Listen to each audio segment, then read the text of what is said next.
მოგესალმებით. დღეს მუსიკალურმა სამყარომ სამწუხაროდ დაკარგა ძალიან დიდი მუსიკოსი და კომპოზიტორი, კისების ერთ-ერთი დამფუძნებელი ეის ფრეილის.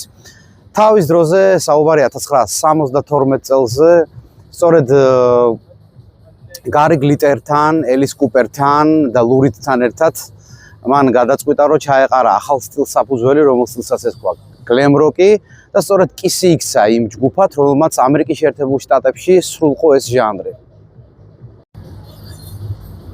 მოგესალმებით. დღეს მუსიკალურმა სამყარომ სამწუხაროდ დაკარგა ძალიან დიდი მუსიკოსი და კომპოზიტორი, კისების ერთ-ერთი დამფუძნებელი ეის ფრეილის.